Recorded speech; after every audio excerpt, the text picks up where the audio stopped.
So hello, today we have Surya with us. इनने बहुत सारी कोचिंग में डिफेंस के लिए काफ़ी सारे एस्पिरेंट्स को तैयार किया है। डिफेंस की मैं बात करूँ तो नॉट ओनली जो आपके एनडीए सीडीएस हो गए, और भी बच्चे जो और एग्जाम से प्रिपरेशन कर रहे हैं, तो 12th के बाद स्टार्ट कर रहे हैं नया नया। और NDA CDS, AFCAT, INET, even coast guard, ये सब एग्ज़ाम इनको खुद का पर्सनल एक्सपीरियंस भी इन्हें दिए भी हैं और बहुत सारे बच्चों को ट्रेन भी किया है। तो we have Surya with us. Firstly एक छोटा सा इंसिडेंट मैं बताऊं कि हम लोग मिले कैसे। तो हम लोग खुद एक एसएसबी में मिले थे, Bangalore, which was 17 SSB, right. हाँ, तो अब ओवर टू सूर्या थोड़ा सा बताएंगे, फिर हम डिस्कस करते हैं इनसे, कुछ टिप्स लेंगे कैसे आप प्रिपेयर कर सकते हैं, और बात करेंगे एसएसबी इंटरव्यू की भी। इस वीडियो में स्पेसिफिकली हम बात करेंगे interview process. In other videos we will also talk about GTO, psychology testing और जो भी और चीज़ें हैं। So over to Surya. So yeah hi Vikram, and मतलब हम दोनों की जो फ्रेंडशिप है इसको देख के काफ़ी यहाँ पे जो बहुत नए स्टूडेंट्स हैं वो सारे यही बोलते हैं कि पक्का आप लोगों की 5 दिन की दोस्ती है ना। तो एसएसबी का सबसे पहले मैं आपको बता देता हूँ कि जो पूरी जो डिफेंस की लाइफ होती है, सच में आपको इसमें ब्रदर्स फॉर लाइफ मिल जाते हैं। तो थैंक यू। अब ये नया शहर है, मैं इधर शिफ्ट हुआ हूँ, और मुझे प्रॉपर तरीके से अगर सपोर्ट यहाँ पे किसी ने किया है तो वो विक्रम ने किया है। एंड तो बात करते हैं अब फिर हम लोग की एसएसबी के प्रोसेस के बारे में। आपको पता होगा 5 डेज़ का प्रोसेस होता है। पहले दिन स्क्रीनिंग होती है, उसके बाद वंस यू गेट स्क्रीन में आपके 2 तरीके के टास्क होते हैं। एक आपका पीपीडीटी होता है, उससे पहले आपका ओआईआर होता है, officer intelligence rating test. Yes. तो बहुत सारे आपको वीडियोस ऑलरेडी मिलेंगे इस चैनल पे, जिसमें बहुत डिटेल में हमने बात की है डिफरेंट वीडियोस में, and specifically board related. For example ऐसा नहीं है कि सीधा ही हम ओवरऑल बात कर रहे हैं, ओवरऑल वाले वीडियोस में आपको मिलेंगे। जैसे there are few playlist specifically for the SSB process, जो कि सिचुएशन रिएक्शन टेस्ट के लिए, दैट इज़ योर एसआरटी, वैट के लिए भी, तो यू कैन वॉच दोज। अभी हम एक बार बात करते हैं। मैं आपकी बात करता हूँ।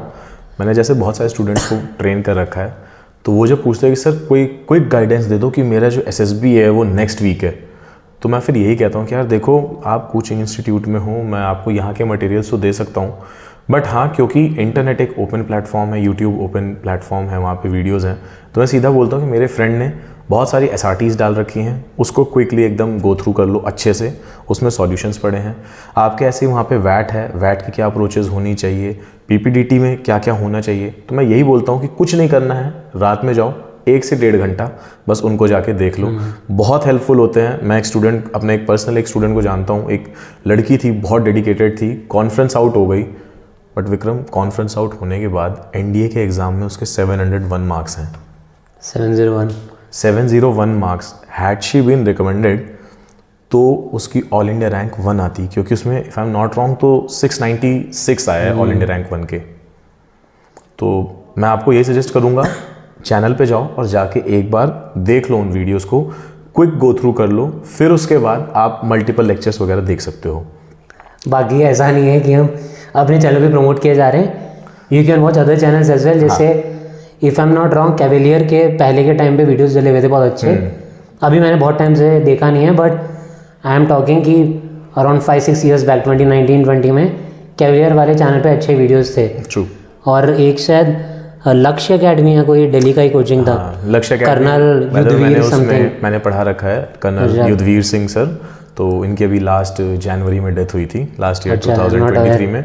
तो उसके बाद से ऐसा कुछ वहाँ पे प्रोडक्ट की डेवलपमेंट नहीं हुई है, बट उन्होंने पहले बहुत प्यारी वीडियोस डाली हैं, तो आप जाके उनको भी देख सकते हैं। वैसे पहले की हम बात करें तो पहले शायद, अगर आप एसएसबी बात कर रहे हो, तो अगर आप 10-15 ईयर्स बैक जाओ तो शायद Balnoi was the only prominent player, Balnoi और ये लक्ष्य अकेडमी जो कर्नल युद्धवीर सिंह सर की। लक्ष्य मतलब दिल्ली में था, पर बालनोई की ब्रांचेस थी ना इधर। यस। लक्ष्य जो है, जहाँ तक आई कैन रिकॉल, वो 2009 में आया है। अच्छा, 9 में। हाँ। ऐसे मतलब काफ़ी सारे हैं जो रिटायर्ड हैं, जो करा रहे हैं, जिनके बहुत बच्चे भी रिकमेंडेड हैं। फॉर एग्जांपल जयपुर में भी हैं, दिल्ली में भी ऐसे बहुत सारे, साउथ में भी कई सारी जगह पे हैं। ऑलिव ग्रीन्स है, बहुत अच्छी है अकेडमी, काफ़ी सारे हैं प्लेयर्स अब तो। पर जब बालनोई था ना, उस टाइम पे इलाहाबाद अगर एसएसबी जाते थे तो एक बोर्ड लगा हुआ था वहाँ बड़ा सा, तो वहाँ प्रयागराज में कोई अकेडमी खुल गई थी बालनोई नाम से, तो उस बोर्ड पे लिखा हुआ था उन्होंने कि हमारी यहाँ पे कोई ब्रांच नहीं है।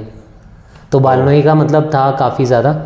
अभी भी वो क्लेम करते ही हैं कि शायद 2 आउट ऑफ एवरी 3 कैंडिडेट्स जो हैं ओटी में हमारे हैं। और तो बहुत सारी कोचिंग्स हो गई, मेन जो काम करना है वो आपको ही करना है। सेम फंडा है कि है। अभी आप देखोगे बहुत सारे प्लेयर्स जो मार्केट में लेके आ गए हैं, फिजिक्स वाला आप ले लो, हर गेम में है वो। ऐसा नहीं है वो अगर आई टी से घुसे तो अब IT, NEET, bank, defence, CAT कुछ छोड़ा नहीं है। स्किल इंटर्नशिप एकेडमी आ चुकी है इनकी, सब खोल दिया है कोचिंग करा रहे हैं, अभी कॉर्पोरेट में भी जा रहे हैं, नंबर्स भी दिखते हैं। I will suggest you that don't go for those coaching institutes जो ऑक्टोपस बन रखे हैं, उनके बहुत मल्टीपल लेग्स हैं। एक इंसिडेंट है अपना ऑक्टोपस वाला, we have one octopus with us, he is so multi talented, but उस पर बाद में आते हैं। पहले ये बताते हैं कि so don't go with those जो स्पेसिफिक हैं, जो कोर हैं, SSB में हैं, वहाँ जाना, प्रिपरेशन करना। मैं तो यही बोलूँगा कि फ्री प्रिपरेशन करनी हो तो अगेन बहुत सारे चैनल्स भी अब हमने प्रमोट कर दिए apart from his channel, but I will suggest you कि एक बार इधर जाना। 2-2 मिनट की, 1.5 मिनट की वीडियोस हैं, प्रॉपर उतना ही पॉज है जितने में आप लिख सको, बहुत अच्छे तरीके से बता रखा है। ओके, सो कट टू कि अब SSB में आपका क्या होता है ये आपको पता है। OIR होता है फर्स्ट डे, एंड देन फिर उसके बाद आपका PPDT होता है, picture perception and description test, ये सभी को पता है। इसकी भी वीडियोस हैं, आप जाके देख सकते हो। पिक्चर क्या आई थी? बहुत लोगों का क्वेश्चन होता है पिक्चर क्या आई थी। तो आपका 17 SSB का भी एक था बहुत पहले, ऑल्दो आपने दिया होगा, बट स्टिल उसमें पिक्चर क्या थी? पिक्चर क्या थी यार, इतनी SSBs दे दी है ना कि अब तो पिक्चर भी नहीं याद आ रही है। विक्रम याद है क्या? मेरे को याद है, बताना यार। मतलब ऑल्दो ऐसा होता है, PPT इज ऑब्वियसली नाम से पता चल रहा है पिक्चर परसेप्शन, तो what ever is being shown ऐसा नहीं है कि वो सबको सेम चीज़ दिखेगी। थोड़ा परसीव करोगे, थोड़ी ब्लर इमेज होती है, जिससे कि अब ब्लर इसलिए नहीं होती, लोग बोलते हैं कि अरे ब्लर दे दिया हमें तो दिख ही नहीं पाई। अगर क्लियर पिक्चर होगी तो सबका सेम व्यू होगा, सेम व्यू होगा तो डिस्कशन या थोड़ा भी चीज़ें अच्छे से होंगी नहीं। क्यों? आपको सेम दिख रहा है कि कुछ चल रहा है, सबने सेम स्टोरी बना रखी है, बहुत जल्दी अग्री हो जाएगा, तो आपको किसी को भी कन्विंस करने की ज़रूरत नहीं है। Ability to influence the group, one of the OLQs, जो कि बहुत इंपॉर्टेंट है। तो ये चीज़ें तभी निकलेंगी जब थोड़ा सा आपके ओपिनियन में डिफरेंस होगा। मुझे याद आ गया है, नॉट एट ऑल बैड। तो हमारी पिक्चर याद आई? हाँ, अच्छा, याद आ गई है। It was kind of an amphitheatre group, है ना, मतलब एम्फी थिएटर था, ओपन थिएटर टाइप था, स्टेयर्स थी, और एक वहाँ पे एक दूर एक लड़की बैठी हुई थी चेयर पे, और एक सामने से एक लड़का था जो उसको कुछ बता रहा था। कुछ ऐसा बोर्ड जैसा है, कुछ ऐसा मैंने फोर्ड परसीव किया था। तो जैसा मैंने कहा सबके अलग अलग परसेप्शन होंगे। अब एक गलती जो आप यहाँ बहुत बड़ी करते हो, वैसे सर और भी शेयर करेंगे, कि आप दूसरों से पूछ लोगे। जनरली रिपीटर्स में कम होता है, and if you are a repeater and still you are doing this, तो I have nothing to say. But freshers में ज़्यादा रहता था ये वाला कि वो डिस्कस करने लगे, भाई तुम्हारे क्या था, और फिर अगर 5-7 लोग मिल गए जिनका व्यू पॉइंट कुछ और है, तो आप पहले डिमोटिवेट हो जाते हो, नहीं भाई मेरा तो कुछ और, मैंने लिख दिया, गलत लिख दिया। तो नथिंग इज़ रॉन्ग, जो आप लिख रहे हो सकता है वो सही हो, दूसरा भी लिख रहा है वो अपनी जगह सही है, आप अपनी जगह सही हो, जो आपने देखा है वो आप लिखो, ठीक है। अब सर कुछ टिप्स देंगे। पिक्चर आपको बताई, स्टोरी हमने क्या लिखी थी वो आपको जानना है, तो आप पहले अपनी स्टोरी शेयर करो, क्योंकि हमने आपको इमेज थोड़ा अच्छे डिस्क्राइब कर दी है, जो सर ने अच्छे से बताया। यू कैन गो बैक, वापस आप सुन सकते हो, वो इमेज आपको अच्छे से पता चल गई।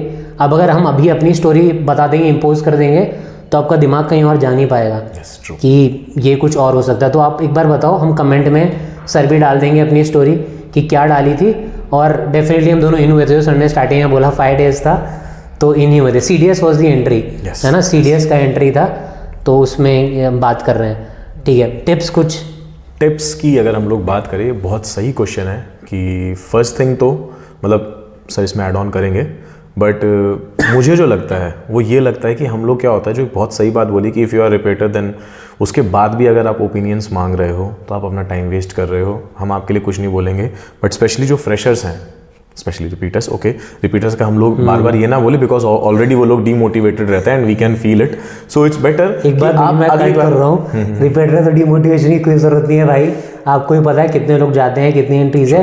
You will see a lot of candidates 7 times screen out, 8th time recommended, 9 time screen out, 10th time recommended, और यू विल सी कैंडिडेट्स 9 के 9 कॉन्फ्रेंस है, 10th में रिकमेंड।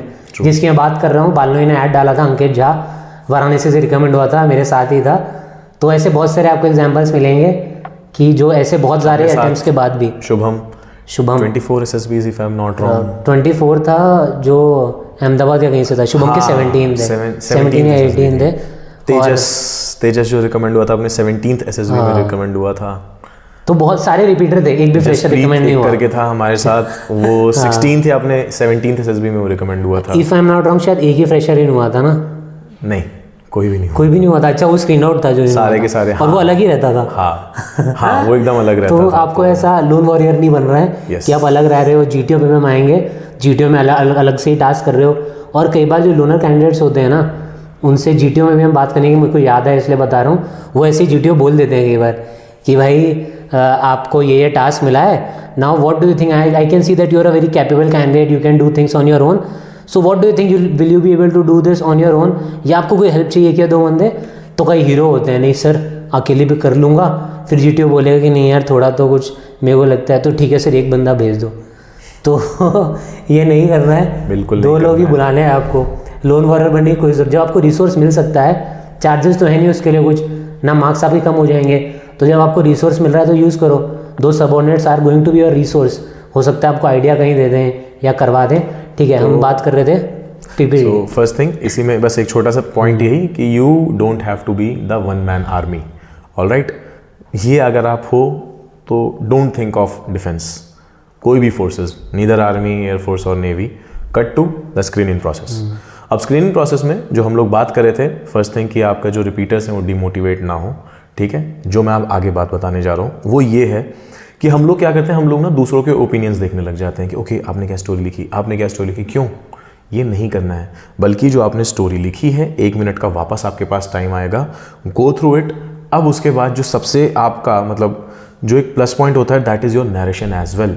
स्टोरी क्या लिखी है वो मैटर उतनी नहीं करते जितना आपके आवाज़ में वो बेस है, कितने क्लैरिटी के साथ आप बोल रहे हो, उस 1 मिनट के टाइम के साथ के अंडर आप बोल रहे हो। और ट्रस्ट मी, वो आपके प्रैक्टिस से आ जाएगा। और अगर आपका चाहे फर्स्ट बैच है चाहे आपका लास्ट बैच है, आई विल सजेस्ट यू उस टाइम पे थोड़ी देर के लिए सारे रिलेशंस अपने भूल जाओ। और कि हो सकता है कि हाँ मैं तो अभी यहाँ पे एक फ्रेंड बन गया है, इसी के साथ आगे रहना, नहीं, वहाँ पे अपना एकदम जिसको बोलते हैं स्वार्थी बन के बस अपने ही जो एसएसबी की जो स्टोरी लिखी है आपने पीपीटीटी की, उसी को क्या करना है, रिपीट करते रहना है माइंड में। मैंने क्या करता था विक्रम कि पहले मैं ऐसे आँख बंद कर लेता था, 10 बार उसको नरेट करता था। अब 10 बार नरेशन में क्या हो जाता, और मैं प्रॉपर फिंगर टिप्स पे ऐसे गिनता था। अब 10वीं बार में मैं आँख बंद करके बहुत फ्लुएंटली बोल रहा हूँ, और घड़ी, आई गेस घड़ी तो अलाउड नहीं होती है, ठीक है, बट वो समझ में आ जाता है कि हाँ कि आपके क्या नाम है, 1 मिनट के अंदर ये प्रॉपर हो रहा है। दूसरी बार मैं क्या करता था, अब मैं आँख खोल के 10 बार बोलता था। क्यों? क्योंकि आँख बंद करके तो हम लोग प्रिपेयर हो चुके हैं, आँख खोल के लेकिन सडनली क्या हुआ, अब आँख खोली, अरे दुनिया चेंज हो गई है, सडनली दुनिया चेंज हो गई है। वो तो आपके माइंड में तो वर्ड्स थे ना जो दिख रहे थे, यहाँ क्या हो रहा है, अब यहाँ पे अचानक से आपके वो फ्रस्ट्रेटेड कैंडिडेट्स दिख रहे हैं जो थोड़े डरे हुए हैं, उनके बीच में अब आपको बोलना है। तीसरा राउंड मेरा होता था कि अगर मान लो कि मैं फर्स्ट पे बैठ गया या फिर मैं लास्ट में बैठ गया, तो किस तरीके से देखना है। तो मैं एक्चुअली क्या करता था, मैं 10 ना, मतलब मुझे अगर कोई दूर से देखे कहे पागल है, मैं क्या करता था, वो जो 10 अब मेरे जो एसएसबी के नरेशन राउंड्स होते थे सेम स्टोरी के 30 हो चुके हैं बाय द वे, तो मैं क्या करता था, मैं ऐसे ऐसे करता था, ऐसे ऐसे ऐसे, और अपनी स्टोरी नरेट कर रहे हो, और अपने ही मन में नरेट कर रहा हूँ मैं, ऐसे ऐसे ऐसे ऐसे मैं स्टोरी नरेट करता जाऊँ, क्योंकि मुझे पता है नरेशन जो है बहुत इंपॉर्टेंट है। विक्रम को पता है, सेकेंड डे उसने मुझे यही कहा था, भाई तू स्क्रीन इन हो गया है, बिकॉज उससे पहले मैं कंटिन्यूसली 5 टाइम्स में स्क्रीन आउट था और मुझे समझ नहीं आ रहा था। बट इस टाइम पे मैंने यही चीज़ किया था।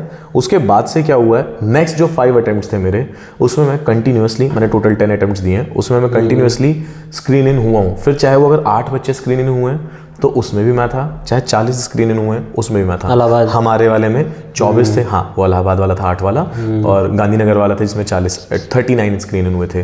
फिर उससे पहले क्या नाम है, अपना वाला 24 का था, 24, उन 24 में हम दोनों थे। तो ये खैर मैं करता था एक्चुअली ऐसे ऐसे अपनी मुंडी प्रॉपर आँख खोल के, इस बार आँख पहले आँख बंद, फिर आँख खोल के, फिर ऐसे प्रॉपर उसके साथ। इससे क्या होगा, और एक चीज़ और माइंड में रखनी है, जो आपके एसेसर्स हैं उनकी तरफ नहीं देखना है, आपको इस तरीके से देखना है, ठीक है।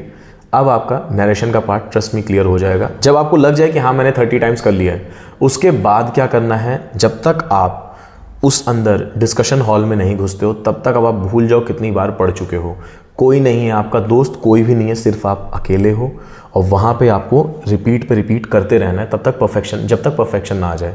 Then examination hall, discussion hall में गए, वहाँ पे अब जो पिछले की जो मतलब जितनी जो आपने प्रिपरेशन कर रखी है भूल जाओ। अब वहाँ पे आपको ध्यान से एटलीस्ट स्टार्टिंग के 3 स्टोरीज तो सुननी है। मान लो अब आपके पहला है तो पहला बोल दिया, तब तो आप चिल, आपको अपने अगले स्टार्टिंग के 3 और लास्ट की 3 स्टोरीज सुननी है। अगर आप सेंटर में हो तो अपने शुरुआत की, अपने से जस्ट पहले वाले की, अपने से बाद वाले की, और लास्ट की 2 स्टोरीज आपको सुननी ही सुननी है। इस चीज़ का ध्यान देना है आपको। बिल्कुल ठीक है। अब इससे क्या होगा, अब एक बहुत मतलब क्या होता है ना कि एक जो मैंने इस चीज़ को, जो कोड को मतलब कह सकते हैं कि इसको मैंने क्रैक किया है, वो यही चीज़ है। हम लोग क्या कर रहे होते हैं कि अपनी ही स्टोरी को नरेट कर रहे हैं। नहीं भाई, कर चुके हो, इतनी प्रैक्टिस कर चुके हो। ट्रस्ट मी, वहाँ पे इतना फ्लुएंट जाता है ना कि मुझे डिस्कशन रूम से निकलने के बाद लोगों ने कहा है भाई हमें अपना नहीं पता, बट तू स्क्रीन इन हो रहा है। ठीक है। तो ये चीज़ होती थी क्योंकि वहाँ पे आपका जो नरेशन है, जैसे अभी मैं हिंदी में बात कर रहा हूँ, इतनी ही फ्लुएंसी के साथ वहाँ से इंग्लिश में ऑटोमेटिकली आपकी स्टोरी आप नरेट करते हो। First thing. सेकेंड, अब जो मैंने आपको स्ट्रैटेजी बताई कि चाहे अगर उधर हो तो अपने से अगले 3 और लास्ट वाले के 2 की स्टोरी सुन लो। अब जब तक क्या होगा ना, यहाँ पे फिर क्या होगा, लास्ट पर्सन जैसे ही आपका स्टोरी नरेट करना बंद करेगा, आपके उसी टाइम पे क्या हो जाएगा, gentleman, so in the picture we can clearly perceive that we have this much character. क्यों कर रहे हो भाई, करने दो ना, let this be on the masses. आपका काम है वहां से कि let's decide the theme of the story से, करने दो डिस्कस। ठीक है। बट वो शायद इसलिए बच्चे कर देते हैं कि बाद में हो सकता है आपको टाइम ही ना मिले। हाँ। कई बार CDS and return entries chill होती हैं थोड़ी, but if you for tech entries, तो एक तो सारे बच्चे ऐसे होते हैं जो बहुत GDs करके आए हैं। हाँ। किसी को बोलने में दिक्कत नहीं है, सबके नरेशन बढ़िया है। तो जैसे ही लास्ट बंदे का ओवर होगा और ये जो भी आपका GT वगैरह बैठा है वो बोलेगा जेंटलमैन गॉट योर आइडिया, या बजर कर देगा अपना बेल, उसके रिंग करते ही सब एक साथ चढ़ जाएंगे। तो जानिए टेक एंट्रीज में इसलिए लोग इस पर इतना एम्फेसिस देते हैं कि भाई इतने नंबर ऑफ हैं, क्योंकि उन्हें पता नहीं है बाद में मौका मिलेगा या नहीं। एग्जैक्टली। लेकिन मैंने भी ना इस चीज़ को क्रैक किया है कि क्या होता है, मतलब मैंने, ये मेरा पर्सनल ऑब्जर्वेशन है, ऑब्वियसली मेरे से ज़्यादा SSBs दे रखी हैं। ठीक है। स्क्रीनिंग मुझसे ज़्यादा बार हुआ है तो ज़्यादा पता होगा। बट मैं ये बोलना चाहूँगा कि जो मैंने जो नेक्स्ट जो कंटिन्यूस 5 टाइम्स थे, मैं उसमें सब में यही अप्रोच रखता था, और इसी के साथ वो SSB थी जिसमें मैं स्क्रीन इन हुआ था। अभी बताऊँगा कि मैंने क्या ब्लंडर किया था जब नरेशन के टाइम पे, जो अभी जो मैं नरेशन का ज्ञान दे रहा हूँ यहाँ पे बैठ के, मेरी ही नरेशन बहुत बेकार हुई थी। तो but cut to that point कि अब सारे क्या, so gentleman in the picture we can perceive that there are this much of character, they are in the positive mood, there as is this, they are male. Okay bro, हो गया, वो सब कर रहे हैं ना। आपका क्या काम है, जो आपने 3 स्टोरीज उठाई हैं इंक्लूडिंग अपनी स्टोरी और अगली 2, ये 5 स्टोरी को तब तक आपके दिमाग में ये रखना है। आप चाहो तो लास्ट के 2 स्टोरीज हटा दो, आप अपने से अगली 2 स्टोरीज भी रख लो। कुछ ideas, let's say keywords, for example if I am not wrong, you made the story on क्या नाम है, एजुकेशन पे, है ना? मतलब प्रॉपर तो एजुकेशन पे नहीं, थोड़ा मैंने एग्रीकल्चर वाला ऐड किया। हाँ, कुछ ऐसा था कि एक एग्रीकल्चर था, 3 बंदों ने एजुकेशन पे बनाई कि भाई देख लिया कि एक बंदा है वो सामने लड़की बैठी है तो उसको एजुकेशन पे ज्ञान दे रहा है। एक ने विमेन हेल्थ एजुकेशन पे बना लिया था। मैंने क्या नाम है उस टाइम पे मेरी क्या थी वो स्टोरी, कुछ ऐसे से, अच्छा नहीं भूल गया बहुत बढ़िया। ठीक है। तो मतलब ये हुआ था कि कुछ फंक्शन पे टाइमलाइन आपको पता चल जाएगा, लेकिन इससे फिर यही है, मेरी स्टोरी के टाइम पे साइक्लोन आ रखा था तो मैंने साइक्लोन को लिया था, तो मैंने अपने साथ डिजास्टर मैनेजमेंट को इंक्लूड किया था। इसकी वाली में एजुकेशन था, एक ने विमेन हेल्थ को ले लिया था। ऐसे ही करते करते कई लोगों ने ले लिया। एक ने भाई अपना 4-5 आपको मिल जाएगा जो यूट्यूब पे सीखते हैं या फिर थिएटर कर रहे होते हैं तो वो ज़रूर उसमें डालेंगे। ऐसे ऐसे सारी स्टोरीज थी। मैंने कहा ओके, सो एजुकेशन एक वो कीवर्ड है जो आ रहा है। मेरे वाले से डिजास्टर मैनेजमेंट एक चीज़ है। फिर एक और था जिसने विमेन हेल्थ पे ज्ञान देने का सोचा था, तो मैंने कहा काइंड ऑफ एजुकेशन आ रहा है किसी न किसी सेंस पे। मेरे में साइक्लोन आ रखा था तो मैंने साइक्लोन इंक्लूड कराया। विक्रम से मैंने वो एग्रीकल्चर वाला लिया।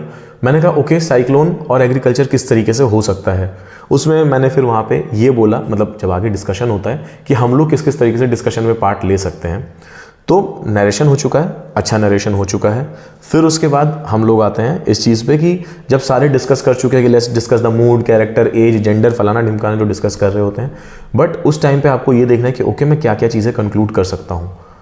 कंक्लूड करने के बाद उनको डिस्कस करने दो। एक पक्का है कि जैसे होगा ना, let's decide the theme of the story, तभी सारे के सारे क्या हो जाएंगे, ठप्प पड़ जाएंगे। वहाँ पे एक मौका ज़रूर मिलेगा, वो विंडो ज़रूर होगी और उसमें आपको पॉइंट आउट करना है, अपने आप को नहीं, उसको as chest number this and this has mentioned about the particular keyword. Let's say कि has mentioned about the education including my story which was on the let's say disaster management, ठीक है. So as they have mentioned about education and my story was on the disaster management, also that chess number had the story on women education.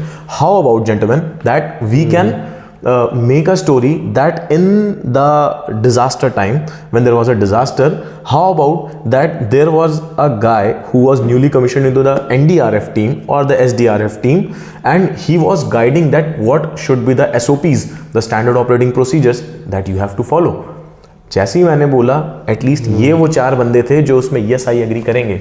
Alright, तो इस चीज़ को ध्यान रखना है. अगर उन्होंने इसमें अगेंस्ट गए तो फिर समझ जाओ कि या तो उनका पॉइंट बहुत स्ट्रांग है या तो फिर वो स्क्रीन आउट हो रहे हैं. अब आपको कुछ नहीं करना, आपको प्रूफ नहीं करना है, शांति से बैठ जाओ. एक पॉइंट में आपको एक बार में ये बोल देना है और शांत हो जाओ. फिर सब कोई आपसे ही डिस्कस करेंगे एंड आपको ये कहना है या yes you can add that point, yes you can add that point also. और बस यही हो गया. लास्ट में एक चीज़ और है कि हो सकता है सारे आपको बोले कि इतना अच्छा डिस्कशन में पार्ट किया है, तो स्टोरी क्या नाम है अब आपको नरेट करनी है, कॉमन स्टोरी, बिकॉज ऑब्वियसली अब कंक्लूड हो चुकी है. लोगों की जो टेक्निकल एंट्रीज होते हैं स्पेशली उसमें कंक्लूड हो ही नहीं पाती, तो ये होता है सीधा thank you gentleman get out. तो ये चीज़ होती है, कपूरथला में हो रखी है ये भी चीज़ है, टेक्निकल में होता है. तो इसलिए सबसे अच्छा है कि आप कंक्लूड करो स्टोरी को, और जैसे ही आप कंक्लूड करोगे सब कोई हो सकता है कि आपको बोले कि ओके इसी से नरेट कराते हैं. आई विल सजेस्ट यू कि खुद मत नरेट करना, इसलिए क्योंकि हो सकता है कि